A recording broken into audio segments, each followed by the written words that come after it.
ఏటీఎంలలో పెట్టాల్సిన 1.2 కోట్ల నగదు మాయం.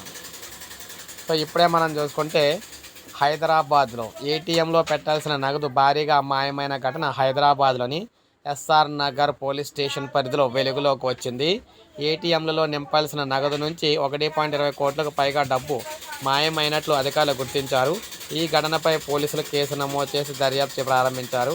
సికింద్రాబాద్లోని సిఎంఎఫ్ ఇన్ఫో సిస్టమ్ లిమిటెడ్ సంస్థ బ్రాంచ్ మేనేజర్ నవీన్ ఇచ్చిన ఫిర్యాదు మేరకు ఈ కేసు నమోదైంది. సాధారణంగా సిఎంఎస్ సంస్థ వివిధ బ్యాంకుల నుంచి నగదును తీసుకుని ఏటీఎంలో నింపుతుంది. ఇటీవల నిర్వహించిన ఆడిట్లో ఎస్ఆర్ నగర్ పరిధిలోని 31 ఏటీఎంలలో తనిఖీలు చేపట్టగా 8 ఏటీఎంలో భారీగా నగదు కొరత ఉన్నట్లు గుర్తించారు. మొత్తంగా 1,20,98,000 నగదు లోటు ఉన్నట్టు తేల్చారు. ఈ ఘటనలో ఇద్దరు కస్టోడియన్లపై అనుమానం వ్యక్తమవుతుంది. వారు విధులకు హాజరు కాకపోవడం, ఫోన్ కాల్స్కు స్పందించకపోవడంతో అనుమానం మరింత పెరిగింది. పోలీసులు కేసు నమోదు చేసి పరారీలో ఉన్న ఇద్దరు నిందితుల కోసం గాలింపు అయితే చేపట్టారు. అయితే వాళ్ళే తీసారా లేదా దొంగలు పట్టుకెళ్లారు ఏంటంటే మొత్తం మీద హైదరాబాద్లో ఏటీఎంలకు సంబంధించి కలకలం అయితే రేగిందనమాట. సో ఇది అప్డేట్. ఒక లైక్ చేయండి, సబ్స్క్రైబ్ చేసుకోండి.